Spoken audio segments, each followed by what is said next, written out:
প্রিয় মানুষটা পাশে না থাকা যে একটা কষ্ট, যার নাই শুধু তারাই বুঝবে।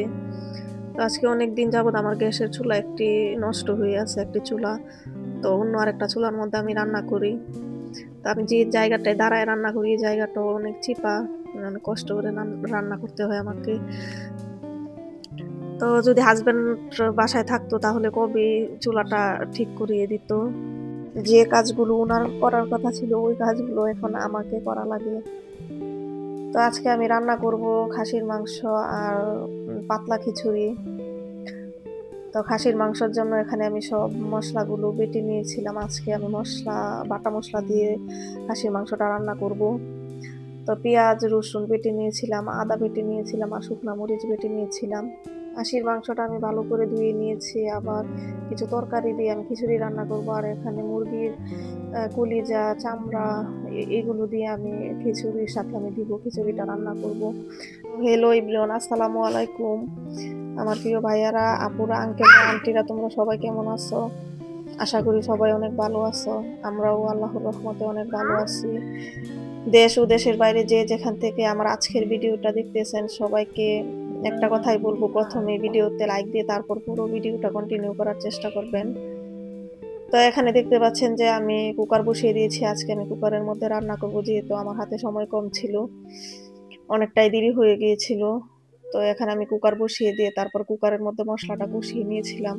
আমি এভাবেই কুকারের মধ্যে রান্না করি, মশলা মাখিয়ে গোস্ত রান্না করলে আমার কাছে একদমই ভালো লাগে না।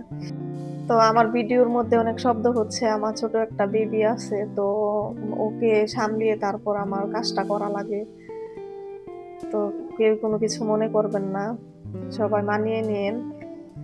তো এদিকে আমি আমার গোস্তটা বসিয়ে দিয়েছিলাম, খাসির গোস্তটা। তো খাসির গোস্তটা একটু ভালো করে কষিয়ে তারপর আমি অল্প একটু পানি দিয়ে আমি ঢাকনা দিয়ে ঢেকে দিব, মানে কুকারের ঢাকনাটা আমি দিয়ে দিব। এভাবে রান্না করলে কুকারের মধ্যে অনেক ভালো লাগে। তো এটা বসিয়ে দিয়ে তারপর আমি কয়েকটা আলু কেটে নিয়েছিলাম।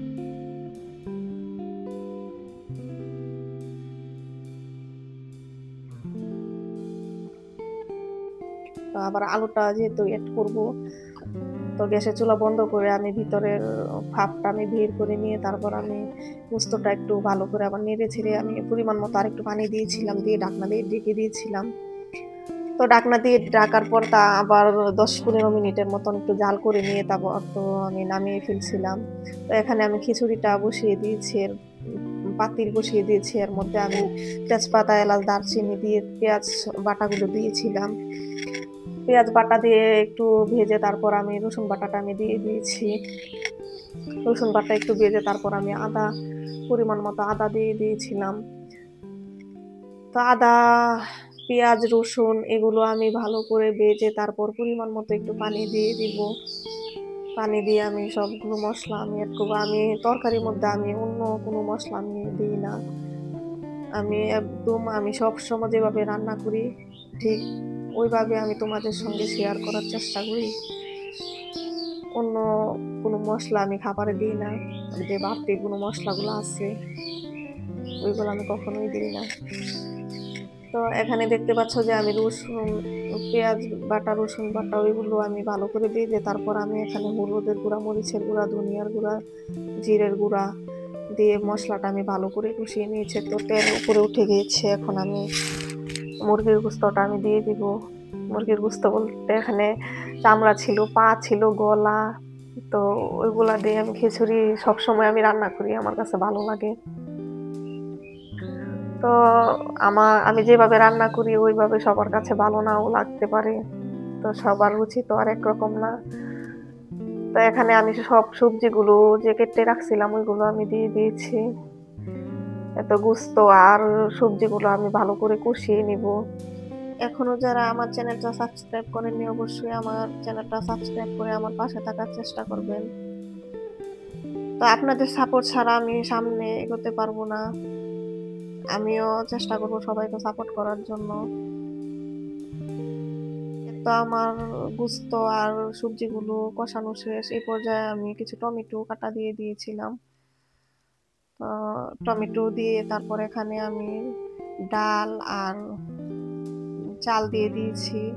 তো এটা একটু ভালো করে আমি কষিয়ে নিব। আর ওইদিকে আমি গরম হওয়ার জন্য কিটলিতে পানি বসিয়ে দিয়েছিলাম। তো এই পর্যায়ে আমি পানি দিয়ে দিব। যেকোনো তরকারিতে গরম পানিটা দিলে হয় কি স্বাদ বাড়ে। কিন্তু আমরা ওইটা করতে পারি না। যেহেতু আমরা যারা গৃহিণী আছি, শর্টকাট রান্না করার চেষ্টা করি। তো ওই কারণে আমরা ঠান্ডা পানি দিয়ে বেশিরভাগ সময় তরকারি রান্না করি। তো গরম পানি তরকারির মধ্যে দিলে তরকারির স্বাদ আরো দ্বিগুণ বেড়ে যায়। তো এখানে আমার খিচুড়িটা আমার বলক উঠে গিয়েছিল। এখানে কালারটা কিরকম দেখা যাচ্ছে, আসলে খিচুড়ির কালারটা অনেক সুন্দর হয়েছিল। কিন্তু ক্যামেরাতে ওটা উঠে নাই। কিরকম একটা কালার দেখা যাচ্ছে। তো এইদিকে আমি কিছু কাঁচামরিচ কাটা দিয়ে দিয়েছিলাম। তো এই তো আমি যে খাসির মাংসটা রান্না করছি ওইটা, ততক্ষণে অনেকে আবার ঘরের খেয়েও ফেলছিল।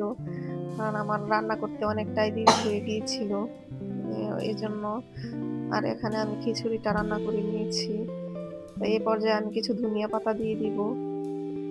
ধনিয়া পাতা দিয়ে তারপর আমি খিচুড়িটা নামিয়ে নিব। এই তো এই পর্যায়ে আমার খিচুড়িটা রান্না শেষ। তো রান্না করতে করতে আমার অনেক দেরি হয়ে গিয়েছিল। আর এটা হচ্ছে সন্ধ্যার ভিডিও। সন্ধ্যার সময় মেয়েকে পড়তে বসিয়ে দিয়ে আমি একটু চা করছিলাম। আর এখানে বিস্কুট নিয়েছিলাম। এটা টোস্ট গুলি চা দিয়ে খেতে অনেক ভালো লাগে। তো আমি খাচ্ছিলাম আর ওইদিকে মেয়েকে পড়াচ্ছিলাম। তো আজ এ পর্যন্তই। সবাই ভালো থাকবেন, সুস্থ থাকবেন। আল্লাহ হাফেজ।